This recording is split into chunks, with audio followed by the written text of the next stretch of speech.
Hey guys, welcome back to another episode of the Typical Skeptic podcast. I have another awesome guest with me back today. Her first show that we did the other day was everybody found it so interesting. I figured I would have Ellen King back.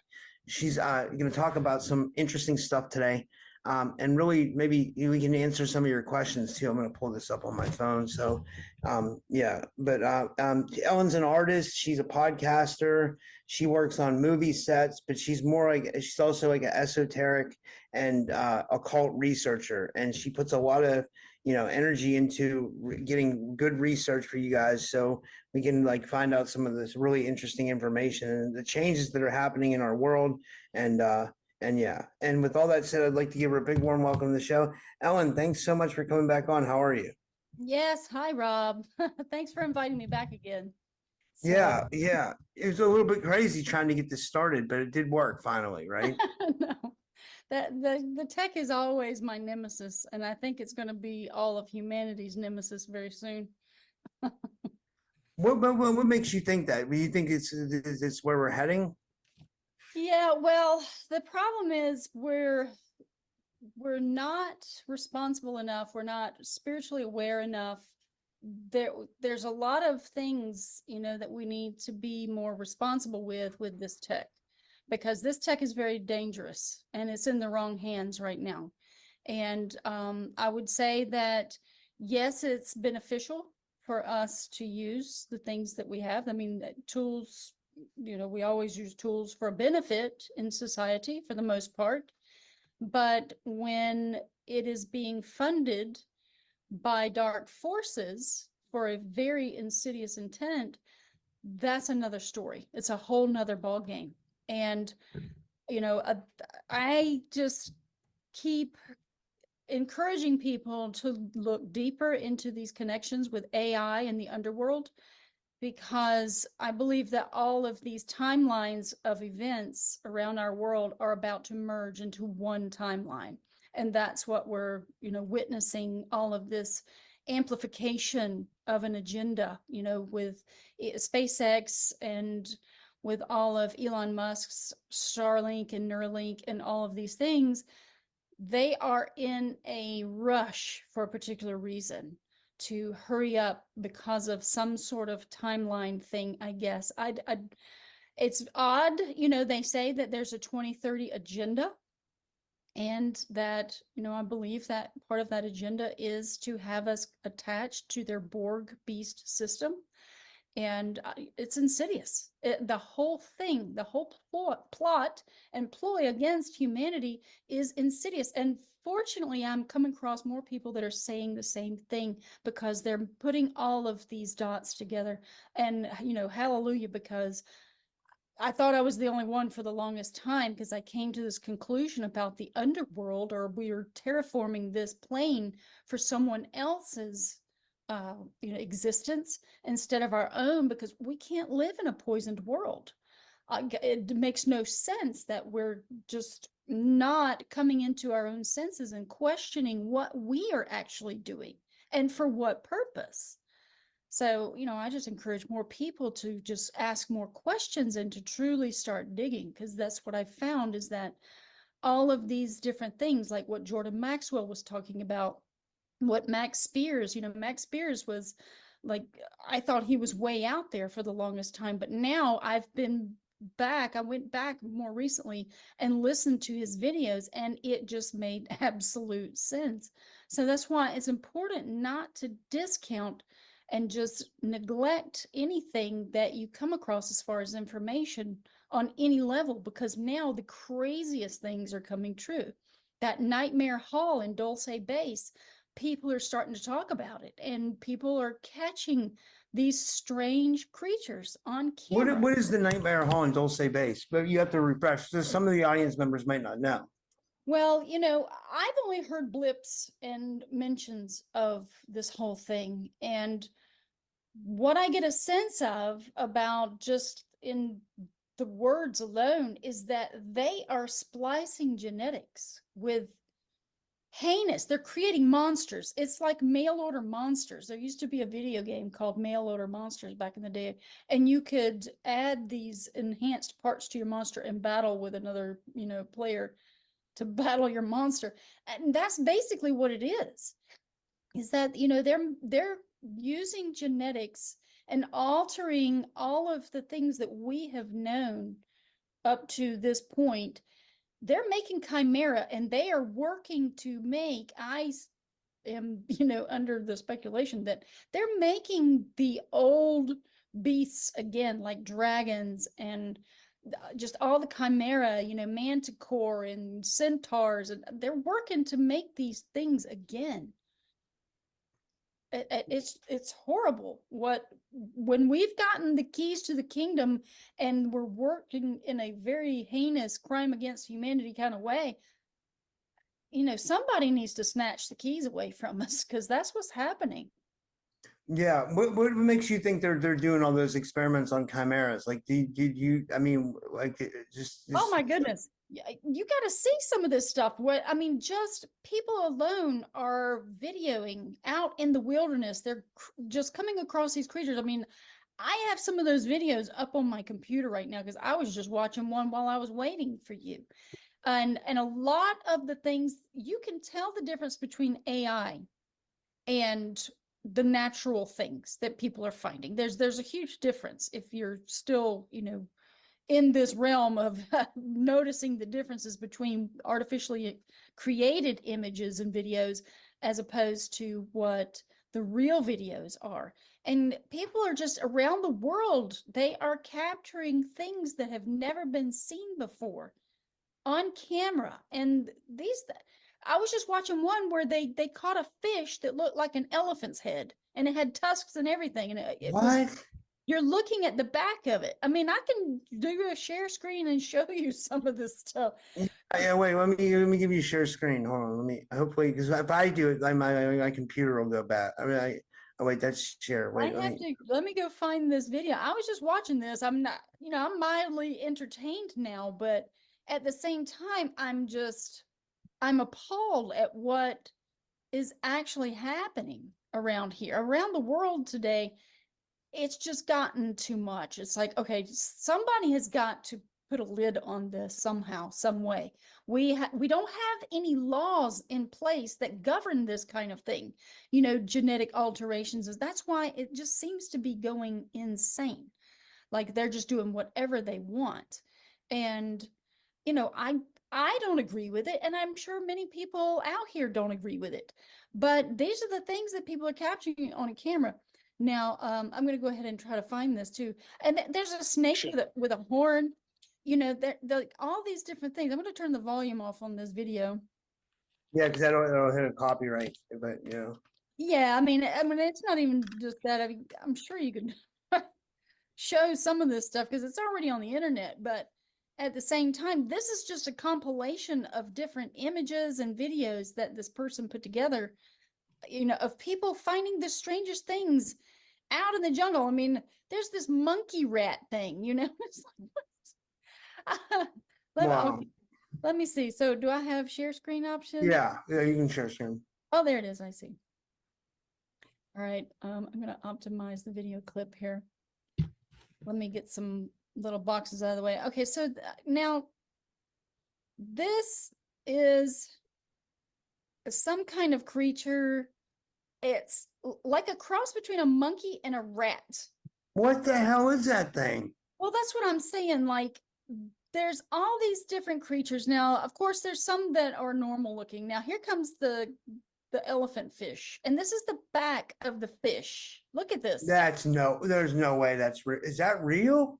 Yes. Yeah. Look. So you can make these creatures. It's the fins. Those are the fins that look like the horns. Holy shit, that's insane. But these are the things that people are catching. This one guy is fishing and he sees this worm swimming in the water, and he hits it with his fishing pole and the thing disintegrates. It's like, what is some of this stuff? Now, this is kind of like questionable whether it's fake or not. And that's why I say you have to use discernment, but this Oh my is, God, is that a human? It's like a dog? yeah, so it has a human face. But see, again, this could be Oh fake. my God, that's hilarious. But remember now they have, and I'm just going to stop this for now because people can go and look up this stuff. Dude, that's insane. That's the most insane stuff I've seen all day. I mean, holy heck, If you're not privy to some of this information, it's time to start raising your awareness to this greater level, because this is what the age of Capricorn, and the symbolism speaks to me. When I look at the zodiac, I look at the symbolism, and the symbolism speaks what is to come. And so with the age of Capricorn, it's basically a hybrid. You have a land goat, it's a goat mixed with a water serpent, a sea serpent. And it's a hybrid being. I'm like, oh my gosh, that's going to be the age of hybrids. And right now is the time when man merges with machine. And the age of Aquarius's symbol is two wavy lines that are perpendicular. I mean, they're parallel to each other. And that to me tells me frequencies. We're learning about frequencies. And it's an air sign. So, all things of air means all things of mind, all things of spirit. What are we learning about? We're learning about the spirit realm again, the real part of the spirit realm in a very dark fashion, because we're learning about demons and the demonic realm. And we're also learning about the light realm, the heavenly light realm, and how we are caught in between those two realms. It's like, we're kind of in the Grand Central Station where we're like, okay, which direction do we want to go? And based on your free will choices, you can choose to go down and magnetize towards hell, which is the lowermost point in this existence, or that existence, because it's not really our frequency, or you can choose to go up. And I believe that the road to hell is a little bit faster. You can take the fast train to hell, but the road to the light, the heavenly light, is very long and arduous. And it takes a soul to have many incarnations. I mean, this is just what I've learned, by reading different spiritual books. And I'm trying to integrate things from around the world that talk about the spirit journey, so that way I get a broader comprehension of it. And that's what I can encourage other people to do, is just go and study the things that are of an interest to you, so that way you can gain more insight and awareness. But don't just be fed knowledge by one source. Don't just listen to me, for example. Don't just listen to the Bible, for example. Go and take in more information. It's the only way that we can actually truly get a broader perspective of what is going on, where we are in this timeline, and who we are, where we're going. What are we doing here? Because obviously we've been in a holding pattern with the way our society is, and it's holding us back from knowing who we truly are, because we haven't had a time to be able to just focus on ourselves. But that time is coming. I do sense that time is coming with the Saturnalia, the celebration of Saturn, basically for 1,000 years. That's going to free us from this monetary system for a short amount of time. Again, this is a very slow, dense existence. So things happen at a very slow drip pace. Right now, it seems like things are amplifying and speeding up. And I believe that's because we're in this race I believe that we are the prize in this race of light and dark forces. There's the forces of light that want us to have our option of free will. And I believe that they stay silent. They're like the silent addition to this entire game that is watching from the sidelines, but yet they will step in when necessary, but they don't really want to be, in the focus of the world stage. But the antithesis to that is the dark side, And they have been working for thousands of years due to the greed and the corruption of a human mind. They have been summoning these powers and these principalities of darkness from the demonic realm in order to gain knowledge, to gain power, to gain wealth, all of these things. But they don't realize they're selling the rest of us out when they do this, because we have not come into our full awareness of what has actually been done. But according to this other video that I just came across that I need to send to you, and it comes from End Time Productions channel. I'm sure people are aware of that channel. He talks about how when Aleister Crowley and Jack Parsons were summoning Babylon, there were actually other people as well who were selling us out to this demon. And the demon gets to claim America as its place during this coming epoch. And that, if you get into Rudolf Steiner's work, he talks about how Ahriman is going to incarnate during this epoch, and nothing can stop his incarnation, but he will incarnate in this country specifically. And I believe that to be some sort of artificial intelligence, but that the demon will be in the machine. You've heard, the demon in the machine, or what is it, the monster in the machine kind of thing. They're putting this out in Hollywood in all the names of the content of movies. I just did a video today. I haven't uploaded it because I need to compile it with some other stuff. But just when you turn on Amazon Prime, for example, all of the selections, it just talks about demons. It talks about the ghosts. It talks about, the machine and all this stuff and all these things. And I'm like, oh my God, can people just see the narration that's there just with the names alone of these titles for all these movies? It's telling you what's coming. And, I've been able to just go, oh my gosh, this is really happening. And then seeing all these chimera that are coming about from people's videos that they're sharing online, this is the greater awareness that we need to get to. Because what are we as individual people? How are we going to deal with this force? What can we do to put on the armor of God and the armor of the light and to protect ourselves? And one other aspect of this, what I can see coming with this artificial intelligence, is that it's going to be like a protective force, but it's also going to be a controlling force. So maybe we're supposed to be herded into these 15-minute smart cities to be able to be protected by all of these devils that are coming upon the land now, like all this chimera that's going to be potentially, hunting us for its food. I don't know. I mean, I just think that there is a great, grand, insidious force, a deceptive force. It's huge. And, all we can do is raise more awareness of it. And they're speaking about this over in like the Skinwalker Ranch and places like that. They're very much aware that this force that they are trying to research and study, that it's connected to the underworld. This is what they're concluding, at least by this other interview. Apparently, the guy who runs End Time Productions has made a movie, like a documentary, about how he's come to these conclusions. And I was looking at that briefly. It's like $20 to watch this online, and I believe it's on Vimeo. But these are the narratives that we need to get across to everybody else in regards to what is happening. I mean, hell is basically upon the earth. They've unlocked the doors of hell.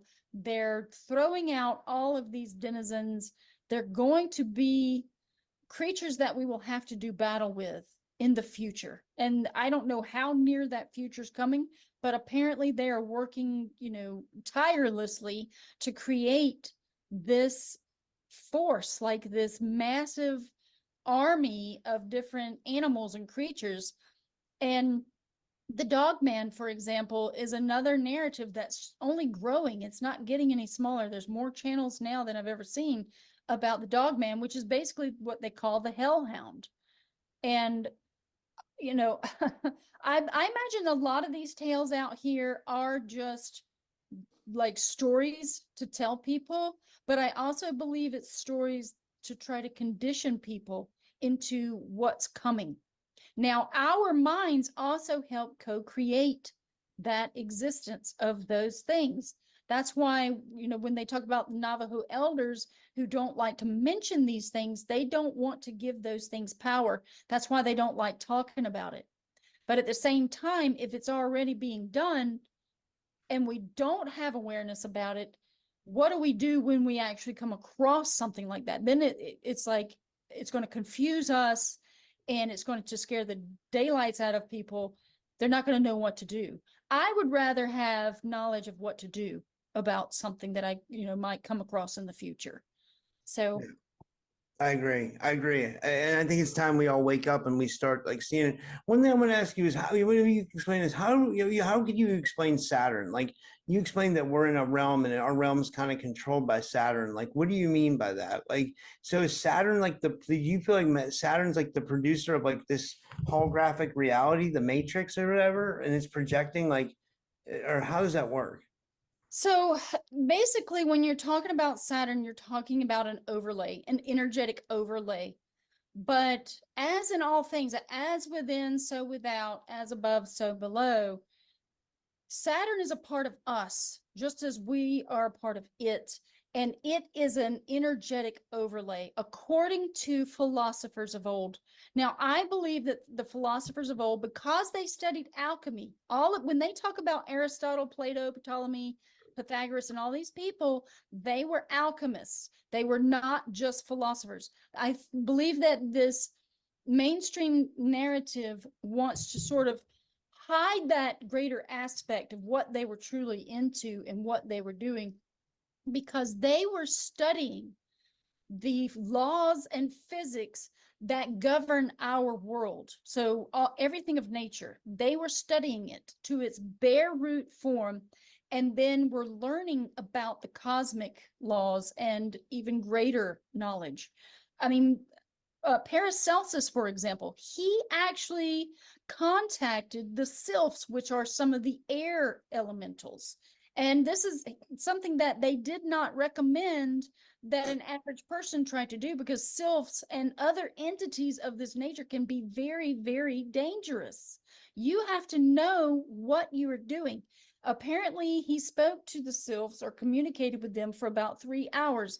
And it's more of, I believe a lot of these philosophers weren't necessarily trying to summon dark beings into our existence. Some were, like Faust. Faust was one of the ones who was like John Dee, and John Dee worked for the Queen, you know, Queen Elizabeth. Well, they were into dark practices of summoning these different creatures and different things into our reality in order to gain some sort of control or power, you know, something. They wanted something in exchange, so they would give them something. And all these mass sacrifices, wars have always been nothing more than mass sacrifices of blood, to spill blood to bring in more dark energy. These are entities. So I do have some images of what the Saturn is, according to the philosophers, and I can show you some of that. Yeah, that'd be cool. Yeah, so I believe it's in it might be in the world. I have all these different folders with all this stuff. So World Cosmologies does explain a lot. We have different cosmologies. So let's look at, this is going to be Ptolemy, for example. And I'm going to show you, like, all of them are pretty much the same. So here's Ptolemy. And a lot of these people were shunned for their ideas and concepts, but when you get into the Hebrew magic, you know, what they have with Hebrew magic and other things of that nature. Would that be Enochian magic or is that like Yeah, so let me turn this video off. This thing is kind of annoying. It's still up on the screen.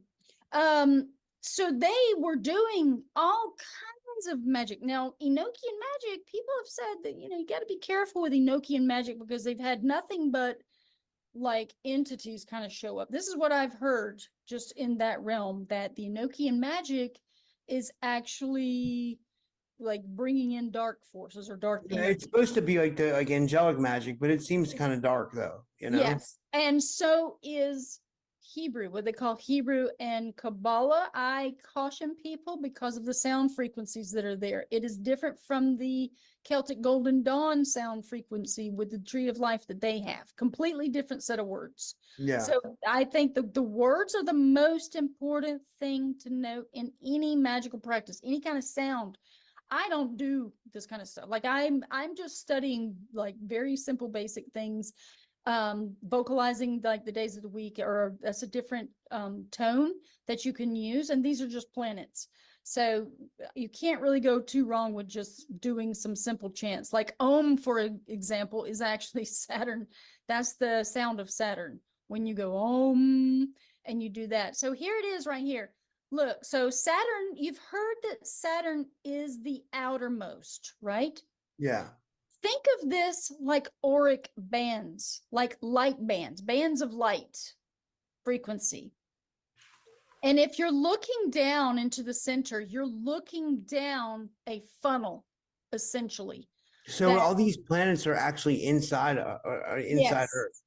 Saturn is Lord of the Rings because he eats his children. His children are all the other planetary bodies, including us. We have a body that mimics the universe. This is why man's body is the measure of the universe. You can go through and through, within and without man's body, and find every aspect of the constellations and the planetary bodies within this form that we have. So as you can see here, Earth is in the center. And you have the lunar sphere, which is, this is the moon. Then you have Mercury and Venus, the sun, then Mars and Jupiter and Saturn. Wow. So, and you go and look at Plato, you go look at even Dante's Divine Comedy, he has the same model. And then you have all the constellations on the outer band, because the stars are out here. They're locked in the firmament. And this is the dome that encloses all of these different energetic bands of light into our frequency band. This is where we reside, is within this influence of Saturn. And think of Saturn as a dense magnetic sphere. Like it's kind of like the cosmic egg of Yggdrasil, where it's going down into a funnel and it gets smaller as you go down, but up here is the round part. And that's why they say we're under a dome, is because it's a frequency-based system. The dark denizens they cannot create with light forces anymore. So they have to steal our genetics. That's why they're stealing people in UFOs. They go and abduct them, and some get taken back to where they came from, or misplaced, or just taken completely. I mean, we are a genetic farm for these harvesters of darkness, basically. Like they need our light in order to create their beings, and they're going to constantly create these beings in order to fight us and to try to take over our world so that they can try to get to the upper world, because they are no longer allowed, because of their choices, that they're no longer allowed to go up. They don't have the capability. This is where the jinn come from. They say that the jinn are basically the spirits of giants, and that they are very powerful because they're ancient, for one thing, but they have a lot more capabilities than we do. And so you get these arrogant men throughout time that want to try to combat these things. They want to control them, and they end up getting controlled. And now we've been sold out on many different levels on, throughout history now. I would say since the collapse of Egypt, there's been different factions of the Dark Brotherhood that have gone around and they're collecting the knowledge to get us to summon these things again. This is the trickery that's been happening. This is why Hollywood is so corrupt. We want to know why these people are doing all these dark things. Well, they've been indoctrinated. A lot of people were born into Hollywood. Some of them are clones already, and they're just part of a ritual to keep this process going. So, how do we stop the whole thing? We have to raise awareness first. And we have to, number two, come into our consciousness of what we're doing outwardly. Are we virtuous? Are we bringing in demonic forces just by our thoughts? Because that can also be a frequency for them to latch onto. They can feed off of those dark frequencies that we emit. So we have to think about, okay, if I want to create a world of love and light, then we have to be the love and light. We have to, become that and see outwardly as our space as a safe haven. And, try to pull others in that direction by just being kind and being of some sort of benefit to this world, because all I see right now are people that are just lost. And I agree. It's sad, right? It keeps getting worse. It seems like yes, that's the crazy part is it just keeps getting worse. I mean, like for example, I just had Missy Hill on from she's from Asheville, North Carolina. It put we were just talking about that it could have been targeted weather that hit there in Florida. This whole yeah, Halloween thing, oh, like yeah. because it seems like they attacked the energetic grid and they attacked the power grid too. You know, like so it could be. It definitely could be. For example, I just had Yeah, so what I noticed about all of that was that, did you see that anomaly like that? Well, there was a big cloud that was kind of over Tennessee. It was kind of like at Kentucky, Tennessee. There was a big like storm pattern. Then all of a sudden it just blew up from out of nowhere. And I was like, oh my gosh, they just like amplified the frequencies. Every cell tower that we have is going to be connected to DARPA. This is DARPA's space weapons system. We are within its boundaries. Space is right here. That's what I keep trying to reiterate on my channel to, the people who follow my work.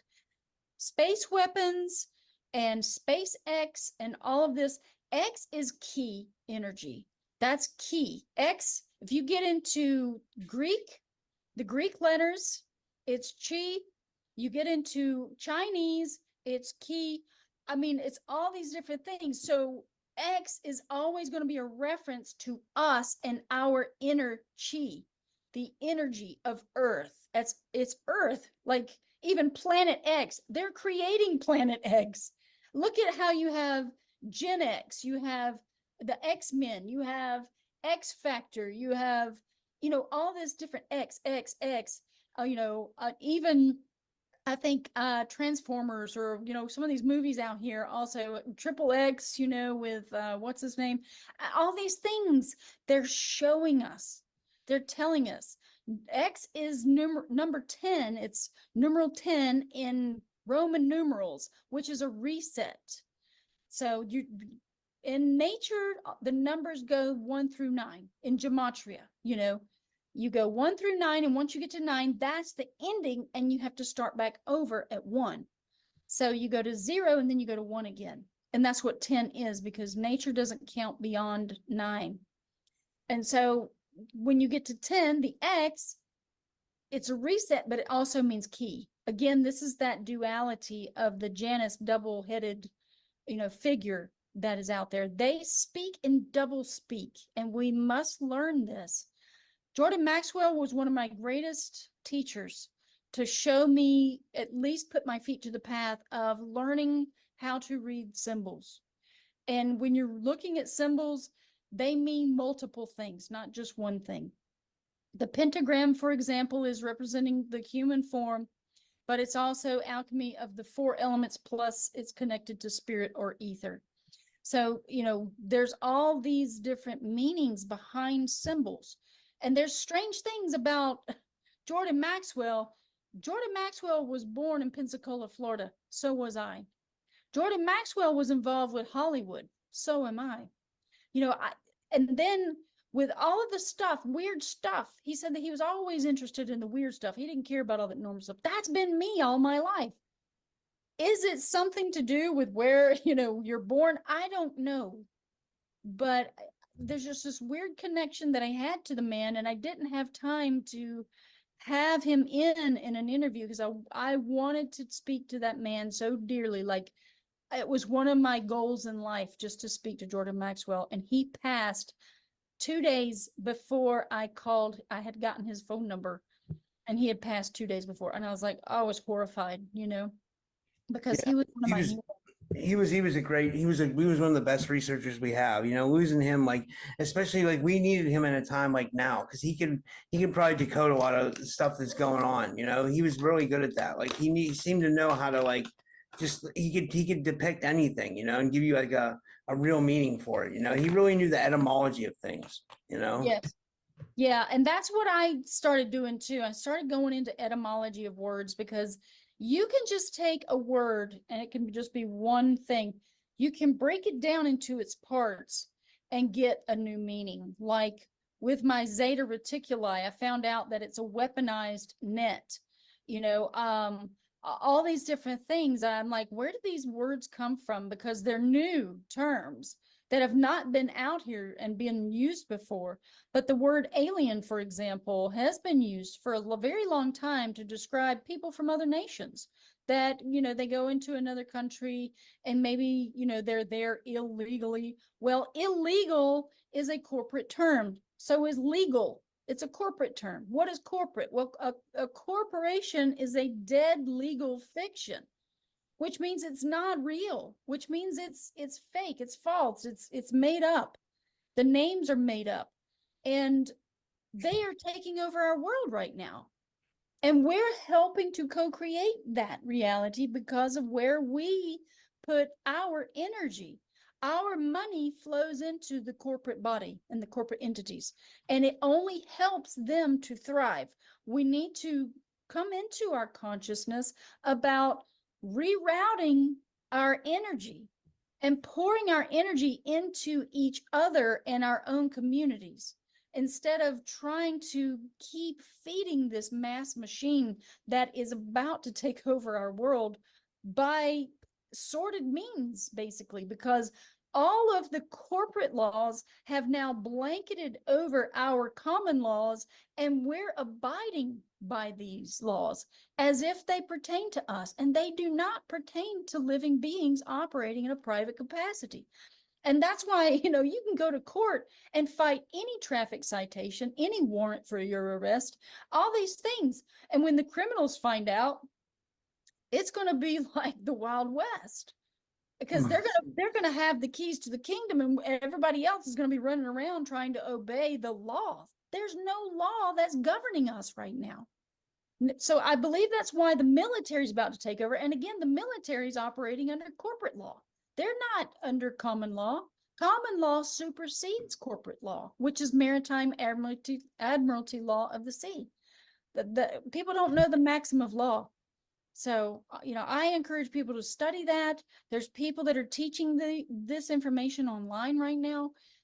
This is the Great Awakening, and we have the tool to be able to use the internet as a means of elevating consciousness. But right now, the dark force is hoping that nobody uses it for that, and that they just keep feeding their mind with all this garbage and nonsense, so they will not wake up to what's truly happening. I'm very much aware I'm ready to leave the machine behind and just keep my natural world.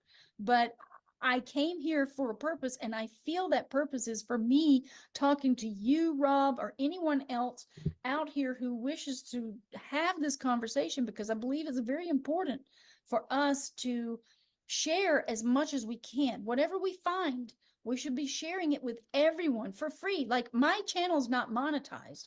I don't make money for what I do. I'm just putting this out there because I see the greater cause and what it can do to help others to wake up. just feed them a little bit of an information, just a tidbit, and let them go and take that seed and go plant it, and then plant it for other people to also feed upon. So that's kind of where I am with it. We got a couple of comments from the chat. So I'm looking down at my phone to read the chat. So about Jordan Maxwell, Brooke Calling says he shifted my paradigm. And then user P7K50 asked if you ever looked into, like, are you and Jordan Maxwell's astrological chart the same? Did you ever look into that? I haven't looked into, actually, he was a Capricorn and I'm an Aquarius. I'm a Capricorn too. According to Western astrotheology, I believe he was born in December and I was born in January. I was born in 1970 and he was born in, like, I can't remember the year, but he was 84 or something when he passed. I can't remember his age either. Anyway, we had some very weird similarities that, I found intriguing. And I was down there near that Air Force base. I was born in Pensacola, so I was near that Air Force base that's down there, and people see UFOs down there all the time. So, what does it mean? I don't know. I don't believe that I've ever been on a UFO. I don't have any of that kind of information. I don't feel like that's happened to me. But, Jordan Maxwell had all those amazing, like, moments, like the strange contacts with different people that was like blowing his mind, especially the one where he talks about his girlfriend back during high school days and her. I listened to that one. That's a good one. There's a Yeah, channel. It's called the International, and they just have a yeah, bunch of Jordan Maxwell clips. Like I actually, absolutely. I yeah, love that channel, the International. yeah, Hmm. they have some reptilian stuff on there too. Like and stuff like that. What I was gonna say, what was gonna go with that? Oh, I had something. It was just on the top of my For I Jordan was gonna say Maxwell. you guys can ask Ellen questions. I'm trying to look at the chat as I'm but I that's why I'm just seeing if anybody has any questions. If anybody has any questions, put them in the chat. You can ask about anything we've talked about so far. But yeah, Jordan Maxwell was a Capricorn. Is that what do you think that means for, like, people? Because I'm a Capricorn too. Like, you think that means, like, people who are like who are do you like to do this kind of stuff, I guess, or Well, I mean, it could have some tie to like some of this gnosis, but it's an earth sign. So I don't know all of the energy aspects of Capricorn, but I do know it's an earth sign. The symbolism to me speaks that it's hybrid, it's a land creature that's melded with a water creature, which would indicate that it's a hybrid being. Um, there's different things. I mean, you can look at an astrology chart and start looking at the symbols and started to kind of get a feel for what things are. I know that the Capricorn symbol is kind of like a squiggly line, and what does it mean? It's in actually all of those symbols for the zodiac in the Western chart are alchemy symbols, which means that there's a greater cause. Everything that we have here has a greater aspect and a greater purpose behind it. We can't always see that because we're in this moment and this space and this time, and we think that this is all there is when there's this greater dynamic at play. And it's almost as if there are divine forces that are watching as we get alchemized by battling the forces of darkness and going with the light and doing all these challenges and things, that they're watching this great gladiator hall, and they're saying, okay, well, these souls are going to go over here, and there's probably someone sitting behind a desk and going, okay, this one's going there and that one's going there, and this one's going sideways. It just, to me, there seems to be something bigger, and that for each incarnation we spend a moment in time in one particular aspect of the zodiac, in one of the constellations, and getting alchemized. Like right now we're in multiplication. That's what the age of Aquarius is. For the alchemy symbol, it's multiplication. But time doesn't exist, so apparently we pop out of our body, and whatever other experience for alchemy we need to alchemize the soul, we go into that next timeline, and we pop in and out, and time doesn't exist, but it's all simultaneously happening on so many inconceivable levels. It's too much for the mind to even process. That's why we have to focus on this one tiny little aspect that we're experiencing. Yeah. So I was gonna say we had like 63 people watching. I'm surprised nobody has any questions yet. That's odd, you know. But I mean, people, you know, yeah. So let me think here. So what do you think is going on with Inner Earth? You feel like this is all happening in Inner Earth then? Like that, like but what is space then when we look out at it? Like what is that then? Like when you're looking up at the darkness of space, you're looking at Saturn. Like the black part is Saturn. You're looking at Saturn. Now, apparently the stars are fixed in the firmament. Have you ever noticed when people send a camera up on a balloon, for example, and it gets to a certain point, you don't see the stars anymore. Like it gets to outside of what they call the, it's like the inner atmosphere or something, but it goes up so high that it's just nothing but black. I believe that is still part of Saturn's sphere because Saturn, his color is black. what do you think the moon is then? Like, do you think that's like outside the firmament, or is that's do you think No, that's no, it's inside.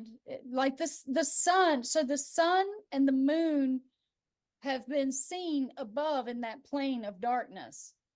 And the way I grasp the concept, the one that comes to my mind the most is that imagine two tornadoes.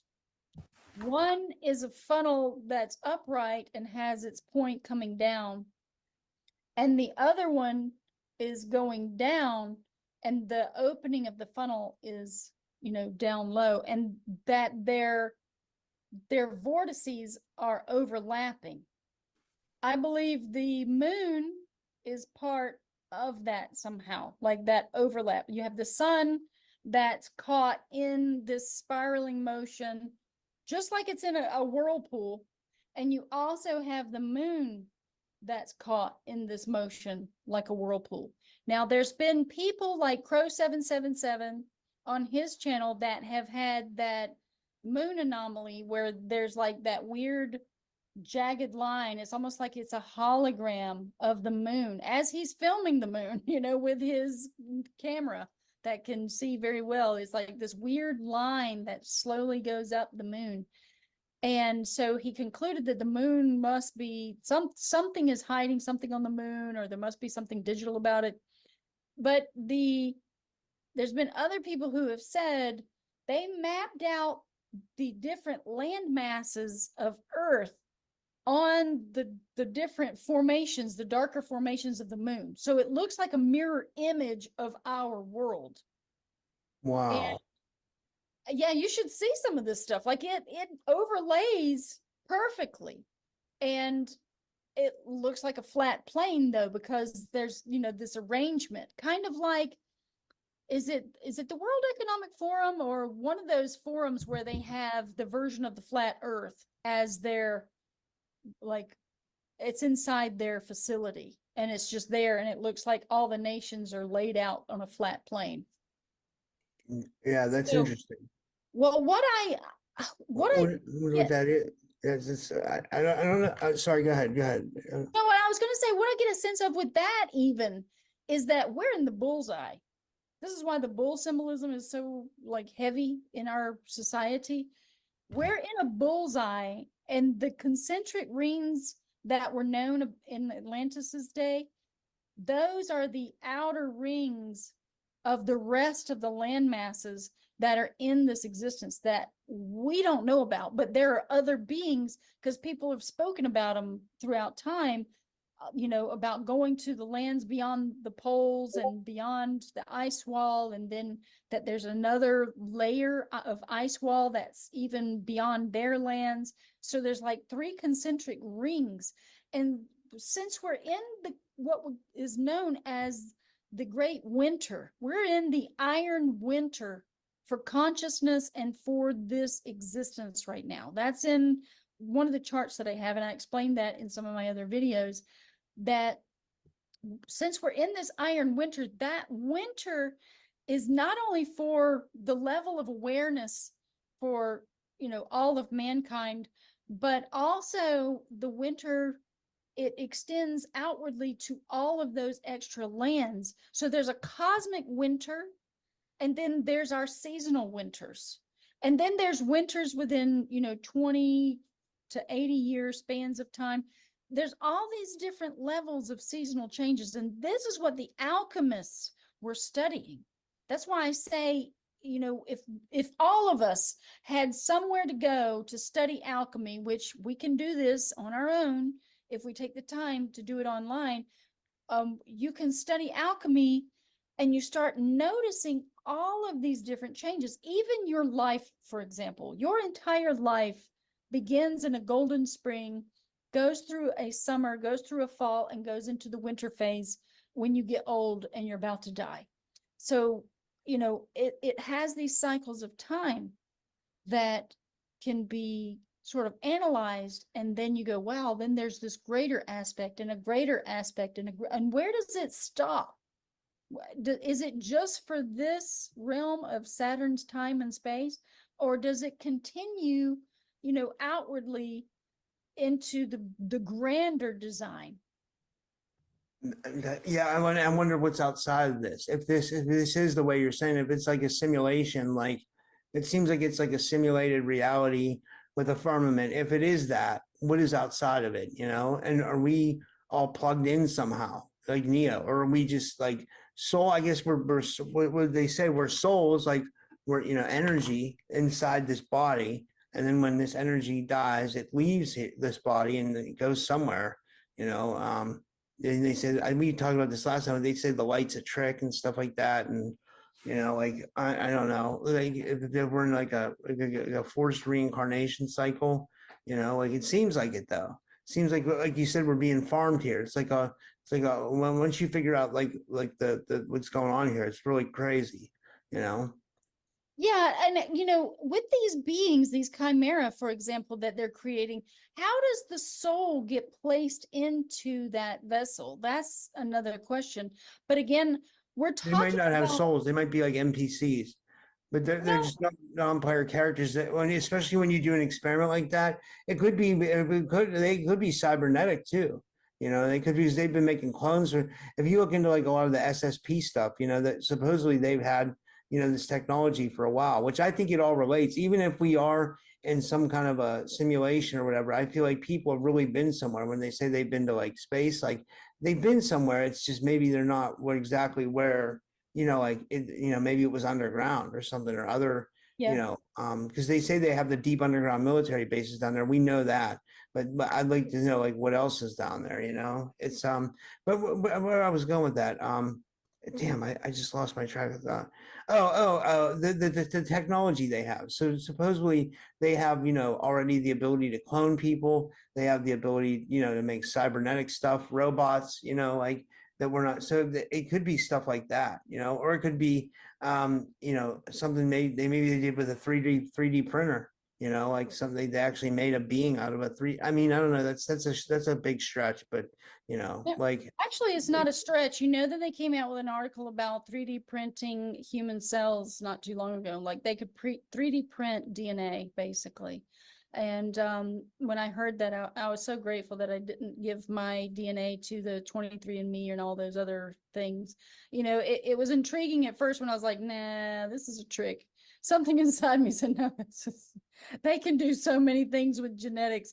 And now that people have given up their genetics and even paid for them to take their genetics, it's like, oh, the great woe is coming, the great woe on Earth.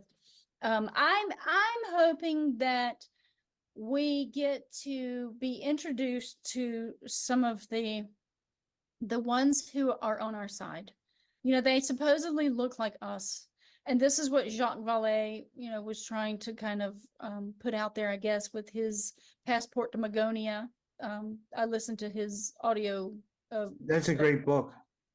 Yeah, so I just think that, instead of discounting any of the tales that people are trying to share, even if you know it's fake or suspect that it's fake, just take it for whatever it is. This is what I've learned to do, is just take in the information.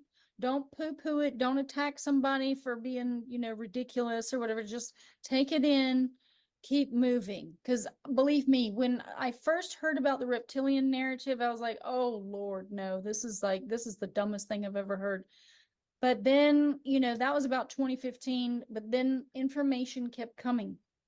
And then when one of my good friends said that they had an experience with, one of these hybrid type beings that was reptilian, and I was like, okay, there's something to this, because the person is not a deceptive type of person. So I started listening, and then I heard someone else's account of this experience, and then someone else's, and I was like, this is real, like this is really happening.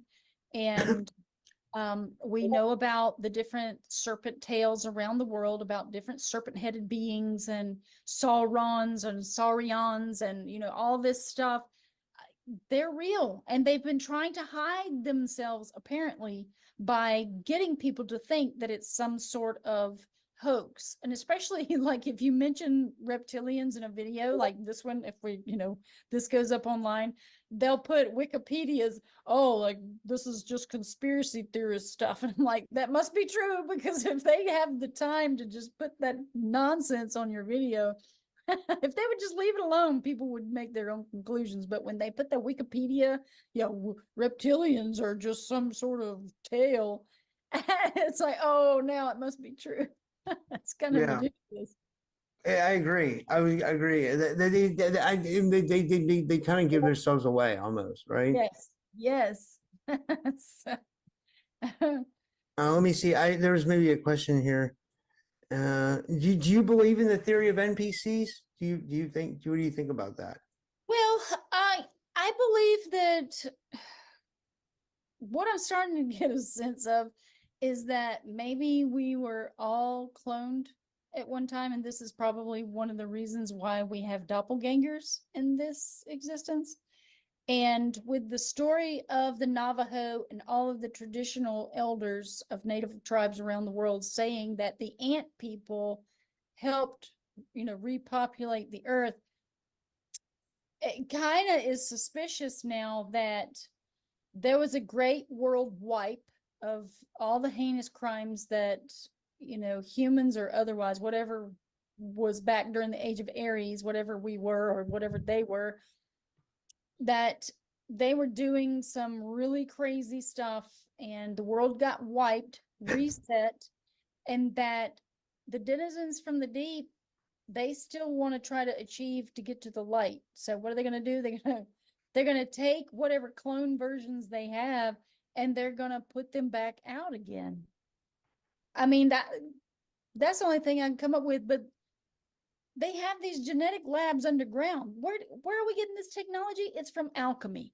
If you study the old alchemists, they tell you everything. Homunculus and all these other things. You can make diminutive humans. You can make clones of things. You can do all this stuff without having what you call sex, which would be created from the light.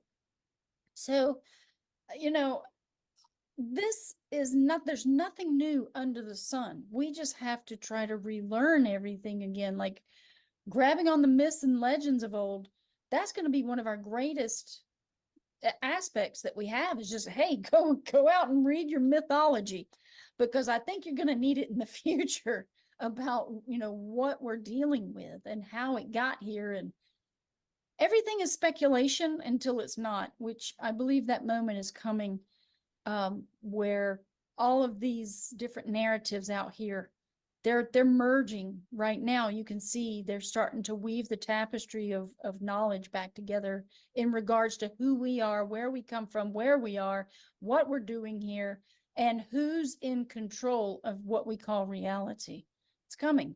That's the big one, right? That's what we all want to find out. Like, what is this reality, and who controls it, and where do we? Because everybody wants to find out why we're here and where we're going next, right? That's like the whole reason for our existence. Well, I mean, you could say our existence was maybe there's a possibility it could be chance, but it seems more like that it was meant to be. But I wonder if it was meant to be in a benevolent way or a malevolent. Like it's so hard to say. Like like it's like it's fascinating though. Like trying to figure out like what is actually really going on here. And I feel bad for the people that don't want to wake up on a daily basis and like research this stuff because like once you start looking into this stuff, you can't go back. At least that's my opinion. Like because Well, I want to keep finding out like what the hell's going on. here's another, let's think about it this way, because I have read some different books from these hypnotherapists out here who have gotten people into the life between lives. So there's many lives, many masters. There's the life between lives. There's all these other people that have been like diving into human consciousness and trying to figure out, what people have to say based on their experiences. And the one that talks about the life between lives, every person that came to him had the same thing to say, and that they were made of light. And they weren't male or female, but they were made of light. And it was like they're in a waiting room to be sent back, to be like to choose, I guess, a path. And so what I kind of got a sense of just by reading things of that nature and also doing the hypnosis sessions that I do, of Dolores Cannon's work, is that the Saturn aspect is basically magnetism. And that magnetism pulls in the light frequency. The light frequency is already potent and laced with soul essence. And so when you're talking about the non-player characters, for example, I believe they have souls. Now, perhaps some clones don't quite have souls yet because they don't really have like a pineal gland or somewhere that would house the soul. So, you know, I've seen life sprout from nothing, basically. I mean, I wouldn't say nothing because, like, when I lived in Florida, we dug a pond in our backyard, and within a year, it had fish in it. And they say, oh, the birds came and put the fish. No, I don't think that's how it works, because I've seen a plant manifest in my yard that didn't exist in my yard. And God, you want to hear something crazy? So I was I have a outside my apartment. I have a hanging plant. You know what I mean? It's here. It's getting bigger and bigger. I usually get one every year, and then they die off for the fall. In winter. But I like will water this thing and I'll talk to it. And I swear to you I swear on my life, you're not going to believe this, but I swear on my life. I was talking to the plant and I like patted it and I put my hand on the plant and the arms of the plant started grabbing my hand. I'm not lying. I swear. It freaked me out. well, I like jumped back. I was like, whoa. And so it makes me think that so more stuff is like coming to life here in this reality. yes, but like you're a Capricorn, you're an Earth energy. You came with the Earth energy, and I would say, and I'm going to put this out there to everyone, your sun sign is your major sign. It's your focus in your reality. So mine is air. I have been able to move the clouds. I have been able to create storms. I have been able to manipulate the wind. So what I am suggesting to people is, based on your major sign and all your lesser signs, that you can work with the 4 elements of alchemy and your reality, because we are X-Men. This is part of the thing that they didn't want us to wake up to, is our own innate abilities based on the alchemy of the 4 elements that we imbibe. So with you being able to communicate with the plants and talk to the plants, and if the plant is responding in a physical manner, then that is an ability that you can start honing right now. And I believe in future timelines, we're going to need these innate abilities to be able to say, like, if I got with you an earth sign and then a fire sign and then another water sign, we have the four elements, and we'll be able to manipulate the weather and the surrounding environments and things of that nature with our mind alone. They're telling us this in the Asian movies, how they float through the air and do all this stuff. We're the ones who don't believe it. Well, no, it's interesting what you said about the four elements. I saw that in practice in witchcraft before. Like on the movie, I don't know if you remember the movie The Craft from back in the day. The girls are they're making a circle, and they do the four elements. One is like earth, one's fire, one's water, one's air. And like they say to make a magic circle strong, you have to have those four elements. Yes. Yes. That's interesting, right? I think that's Wow. yeah. I've been thinking about all of this, like, this is the magic that we're missing in our reality, and that so let's just say the Druids, for example. The Druids already had all of this knowledge. Now you have dark factions and you have light factions. The Druids were not all bad. They're just like us and anything else in this reality. Sometimes you have good faction, sometimes you have bad faction. They knew that the voices were light. These sounds, certain sound frequencies emitted together in unison, because that's what the universe is. It's a one voice, one sound system. We have to collectively come together to harness our innate abilities. I can't do it alone.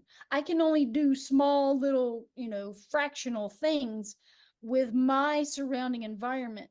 But if we started getting groups of people together to resonate and do sound frequencies with our voices and with our minds together, we can manifest things in front of our eyes and move objects around us.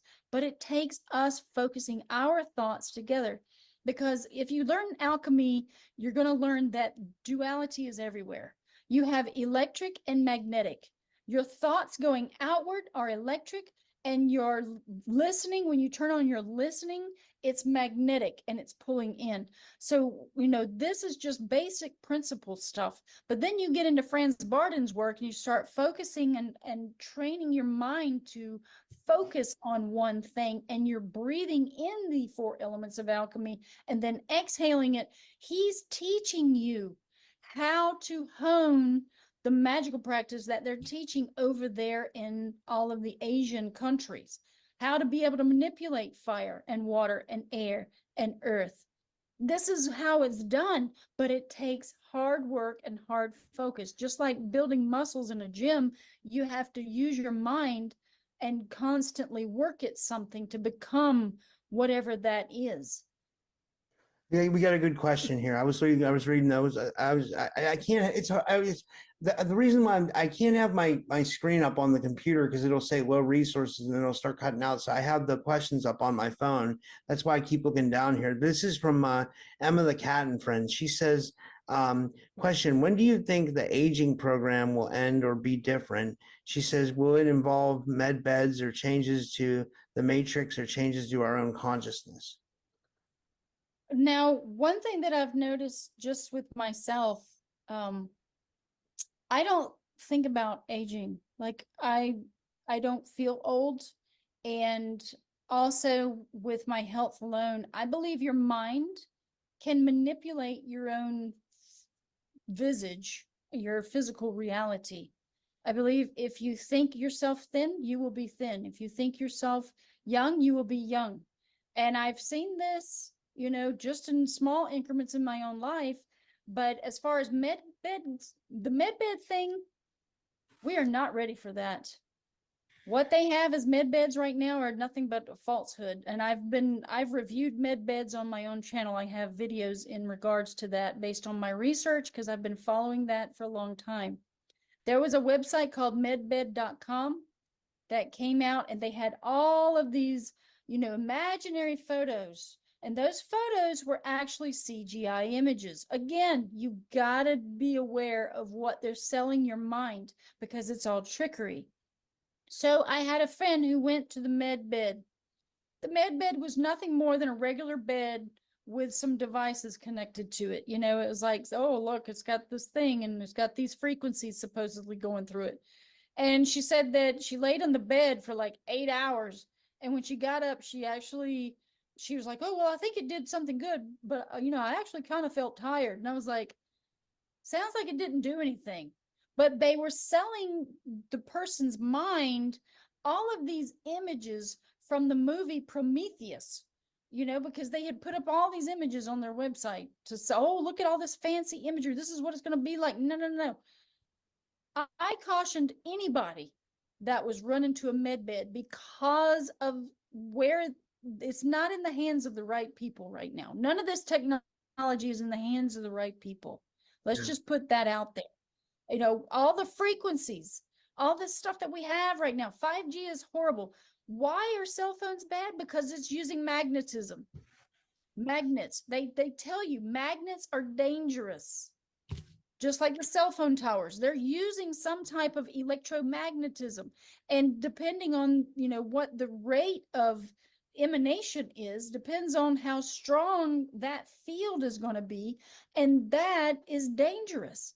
It's very harmful to wear magnets on your body because of the polarity this is in its root form. That's all that we're dealing with is magnetism.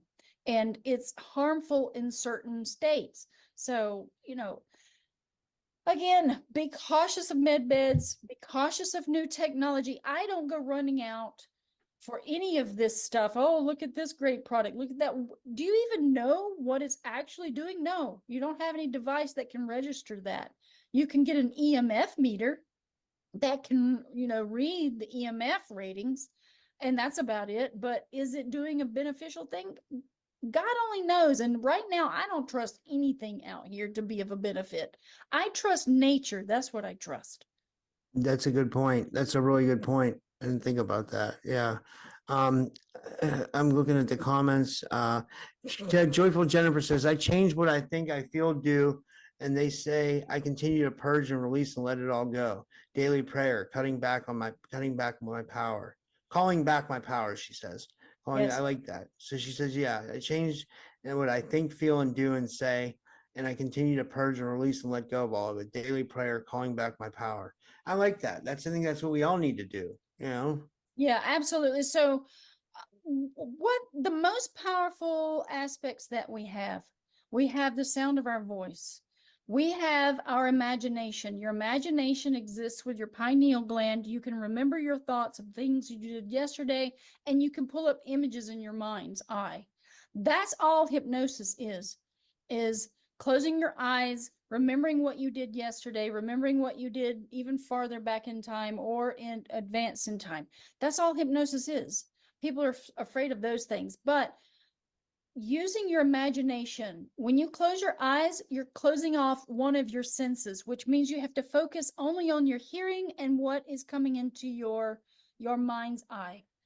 So talking about, trying to release things, you can close your eyes and imagine how you want to release it. So you can physically, visualize your body as it has maybe a black substance in it. Maybe you've got some darkness or some dark areas or some other color there. Go with whatever your intuition is, because your mind is not going to lead you astray. It's going to see visually and internally what's there. You can imagine pulling that out of your body, out of your physical form. And as you release that, you're bringing in more light. Imagine more light coming into your body. This is how it's done. And if you've ever seen that movie, the Green Lantern, it's showing you that this guy's basically using his imagination to fight all these, denizens and stuff. And that's what we have to learn how to do. We have to trust ourselves again, that whatever we can imagine, that's going to be our power. And that's what Franz Barden teaches in his initiation into Hermetics. When you want to learn magical practice, you are the magic, and all you have to do is learn how to gain those abilities again. Each one of us does this. we're very powerful just in our day-to-day practice, but we've never been taught these things, that we live in a Harry Potter existence and that we can do amazing things. I've had friends tell me that, during their sleep, they've dreamt that they've basically levitated off the bed before, and they felt like they really did because, when they landed, it woke them up. So, I mean, this is stuff that we can do. We just forget that we have these abilities. Wow. So it's just all about taking back our power. If we, then we have multiple different ways we can do that. Like you said, hypnosis is one. Daily prayer or meditation. Like, what else do you think? Like, I guess like staying healthy, eating healthy, like putting the Yes. right things in our body. And that was one of the reasons why they wanted us to eat all these low frequency foods. We're not supposed to eat dead flesh. That lowers your frequency. And what I hear about pigs, and it specifically, is that a pig is basically has human genetics, and that you're basically being a cannibal when you're eating a pig. So what is that going to do? It's going to darken your light. It's going to keep you from ascending when you're doing cannibalistic acts. And another thing, oh my gosh, I've made videos in regards to this. I have a video called Saturn Blankets the Earth. That video, I go through a whole it's just a whole presentation about Saturn with all the imagery and all the different science behind things. They are 3D printing DNA to put it in food, and the genetics are from famous people and from animals, and they're growing meat in this regard, in this manner. And this is what they're serving up for fast food and places like that. They have human genetics, which is going to be cannibalism, that in a spiritual sense is going to darken your light. And this pulls you to the darkness. Again, there's so many traps out here and so much deception. It's hard to keep up with it all. But by just becoming aware of it and then speaking about it, I encourage everybody, learn more about the things that I say. Go and do your own research. You don't have to believe me. Go do your own due diligence into researching the topics, learn about the stuff, and then start sharing it, because we have to help our brothers. As we help our brothers and sisters around us, we subsequently help ourselves. That's how I cured my asthma. I was told by every doctor I saw for the longest time. I got a onset asthma, adult onset asthma, and every doctor told me, you will never cure your asthma. I didn't believe them. I never believed them. I was like, I don't believe that. I don't believe that at all. And they're trained to do this because your belief system is the system of power that you have. If you believe you can fly, you can fly. But it might not be just in this incarnation, but it might. You might surprise yourself. So your belief needs to be like Peter Pan, where he could, he was in that imaginary world. It's like, no, you got to believe, you got to believe, you got to believe. And then finally, all this stuff, magic started happening. That's where we are. We've been dampened to like not believe in anything that's fantastical. But I cured my asthma by helping others heal themselves. And that was like an eye opener. I was like, oh my gosh, I got it now. Because I was always, when I went inwardly to ask about my asthma, I was always told it's energetic, it's energetic, it's energetic. I was like, okay, what does that mean? Okay, well, I got to release. I got to forgive people who have trespassed against me. Let me go down that list. I'm forgive. And you have to do it with your heart. You have to feel these things, because the emotion is the magnetism that will pull things to you. So you release that emotion outwardly in your electric thoughts, and then you go, okay, what's next? Now it's still energetic. So I just went through and I said, well, let me just go out here and I'm going to work with the crystal and I'm going to heal people using Marcel Vogel's techniques. And people have pain. I'm like, I carry my crystal around with me wherever I go. And so I'm like, oh, well, can I use this crystal? And they're kind of shocked because they're like, what is that going to do? You're going to do something weird to me. And I'm like, no, you just stand there. I'll do my meditation thing and then I'll check back in. And they're like, okay, yeah, that's fine. So I do that. And the crystal, it's not the crystal. the crystal only amplifies that energy, but Yeah. it's the intentions of love and gratitude and joy going into the person being sent there with an amplification from the crystal. It hits them, goes through their water in a quantum field, and then releases the pain that they experience. It's been the most fascinating thing. And I love it. I love it to pieces. Doing that, I'm like, oh, I get excited when somebody's got pain. I'm like, oh, can I do this? Because I just enjoy it. I enjoy watching the surprise on their face when they go, wait. They're like, wait. They look at me. They look out and then they look back at me and they're like, how'd you do that? And I was like, it's quantum physics. Just study quantum physics. Yeah, because we're all quantumly entangled, right? Yes. Which There is means no that, space and time. There's no space and time. It doesn't exist. wow. Well, this has been fascinating. Well, let me ask you this. Is there anything else you want to cover before we finish up for today? Well, I just want to encourage people to keep going, keep studying, keep researching, do your due diligence in trying to express, especially this narrative about the cryptoterrestrials connected to the underworld. I believe this is the biggest thing that we need to be talking about, because there is a great woe and a great insidious force that's bringing this deception upon us right now, that the only way that we can survive it is to raise more awareness. I believe it's very, very important right now. So I just need to put that out there. Yeah. Well, thank you so much. And do you want to tell people where they can find you and everything? And thank you, Ellen. This was awesome.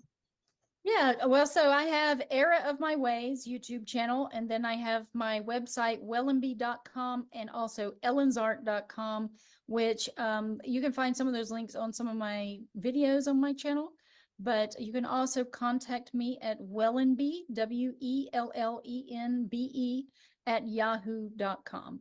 And you do you never advertise this, but you do hypnosis for people, right? I do. I know I don't advertise it, but if people ask me, I just tell them about it, because I don't do Dolores's work. They never wanted you to do online sessions, but I took another hypnosis class. So, I kind of do that online. So if anybody's interested, because I want to help people connect to their greater aspect, to know themselves fully, and it helped me greatly. I mean, I can't even express it enough, how much it helped me just taking the sessions from other practitioners. We had to practice on each other. I've had about 10 sessions, I guess, and it helped me to go within, to create with to connect with my higher self, and to be able to know myself fuller, and like how I even, feel like I'm not of this plane. I don't think I came from this plane, originally. I think I came from somewhere else, and that might be a tale for another time, because it's whatever's inside of you is the truth. And that's something that no one else can say is, true Where or do you not. think you're from? Where do you think it like? I I saw some things that is, you know, I believe that this plane is more aligned to Yggdrasil, which is the Norse cosmology narrative of the elves, the elven Yeah. realm, the Aesir gods, the Vanir gods, which are fertility gods, and then all of the different realms below, with Niflheim, Muspelheim, and Svartalfheim. And I believe that I came from the realm of the elves, and that may be why I have so much air sign energy in my chart. Um, I think it's part of the aspect to help remind me, to trigger me, to remember who I truly am. Because one of my sessions, I had a friend. I don't know how much time you have, Rob, We but have time. We have time. okay, so I want to talk about another session before I get into my own. I had a friend who, she wanted to be one of my first sessions. So I had her come, and she expressed how she wanted to know why she had this strong connection to water, and why she felt a strong connection to the merfolk. or mermaid type people. And so we did her session, and those things came out in her session, that she came to help during this timeline with this great battle from the world of the mermaids, essentially. Like, she saw herself as a merfolk person, and they would use telepathic communication. And she was in a meeting where they were talking about this great war. Now, this was long before 2020, too. This was before 2020 when she's telling me this. She's like, we're in a meeting and we're having a discussion about a war. And this war is coming and we have to go and help. And so they needed volunteers to leave their world to come here and incarnate with legs. What's weird is she saw herself with one of her friends that had, like, she's described it as purple flower type hair, like a purple hair. And she said they were looking at the humans upon the land. And she said they were having a telepathic discussion where they were going to have those legs soon. So they were just looking at people. And then what was weird is she saw herself going into a bubble. And that bubble was actually the womb of her mother. And then she was being born into this lifetime because she saw a bright light. She was in a hospital. There's a lot of noise. She said she didn't like it. She's like, there's something wrong here. She didn't like how it felt. She was scared. You know, all these things came out during her session. And so it even went into her childhood, how a weird child she was. You know, she was different from other kids. But then, you know, after all of that revelation, I had asked her, you know, if you were from a land of the merfolk, what was the name of the realm? And she said, it sounded something like Potolo. And I was like, Potolo, okay. Well, I went and I looked up that word, and there is a fish that's called Potolo. And I was like, wow, that's really curious. But then I had another client come for a session about 3 months after hers, and they didn't know each other. And this person was about 20 years younger than her. This person, in her vision, saw herself as a merfolk with purple hair. And I was like, okay, this is getting interesting. And I asked her, I said, so where are you from? She said, well, it's something that begins with a P, but I can't make out the word. And I was like, you can't be like, you can't make this stuff up. When you have these sessions, especially if you have a lot of people coming, you know, one after another, they will start to cross over, and it becomes a bigger story. So these two people were from the same place, but had never met each other in this life. They came to help. They came to help during this great battle that we're seeing now on Earth. And so when I went into one of my sessions, it was a more recent session. It was about 2 years ago. I was helping someone else get their sessions done in order to get their certification. And just out of nowhere, I see myself in third person, like I'm watching this scene. I'm an elf, but not like what you see on TV. I am pale white skin, white hair, purple eyes. They're slightly larger than human eyes, and the purple was so luminous. And I was like, what am I looking at? Like, what is this scene? And I felt like I was saying goodbye, because there was a male saying goodbye to who was slightly taller than me. And then my mind changes to this scene where it's like it was an outline shadow of myself with a ladder going down. And it was telling me inwardly, my subconscious mind was telling me that aspect came down from a different place. It went down the ladder, and that I felt like I was a scout in that existence. And that's kind of what I imbibe now, is that I'm a scout. I'm digging for this information. I'm trying to give people the knowledge to let them be able to forge ahead with it. So I went digging because that's what I do. I don't just go, well, that was ridiculous and stupid. I don't do that anymore. I've learned not to do that. I go, okay, I want to know more. Let me go look. I want to look at purple eyes for one thing. Well, purple eyes, where do they exist in this existence? Yes, they do. So Elizabeth Taylor had purple eyes. And I said, okay, she had purple eyes and purple eyes exist. And then in movies, you'll see different characters like Yennefer in that series, The Witcher. She has purple eyes because she's part elf. And I'm like, oh my goodness, this is getting weird. Like Hollywood is telling us something. So I came across some fictional pages about elven lore, and I came across some of the races of elves. Some of them have purple eyes, golden eyes. This is where like hazel eyes come from. All of this, kind of, I'm like, That's it. maybe there's a possibility that elves still exist. Now, according to Yggdrasil, elves exist in a level just above ours. Like we might not even be able to see them because they're in a different frequency band. Yeah. That's a good point. I never thought of that. But I've always felt this connect on the inside. This is why it matters, especially if you're going to, do a past life regression session. The things that are on the inside that you feel a connection with, that is what you've imbibed in a past life, is what I've been discovering. So when I watch like Lord of the Rings and Rings of Power and all this stuff with that, old kind of Renaissance-esque stuff, I have always felt tied to the Renaissance kind of era with the style of clothing, with the way of life, with the horses, with the swords and all that.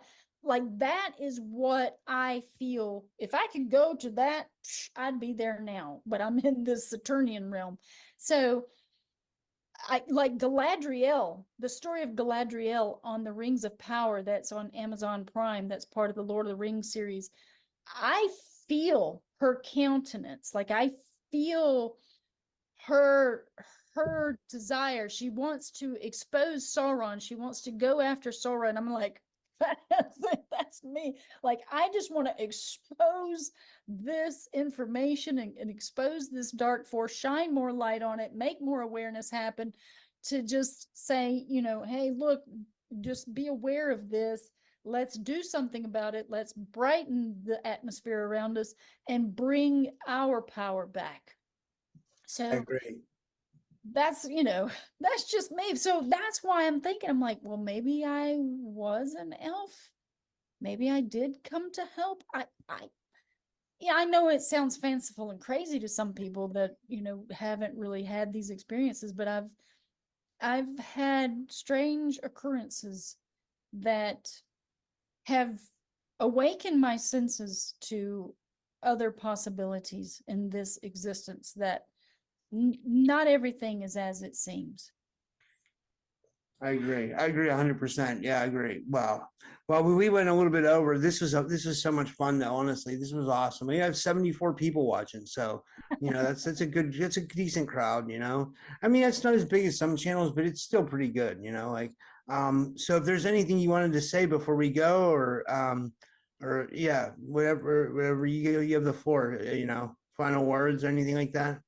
No, I just, encourage people, just be the light in the darkness, do the things. If you see something that needs to be done, just do it. I try to do just little things to show the other ones. I believe that we're being watched and monitored in this progress of our soul. And I believe that just by doing the little things and showing that you want to be better, that you have, this desire to be virtuous, I believe that it will benefit you in the next incarnation. So Yeah.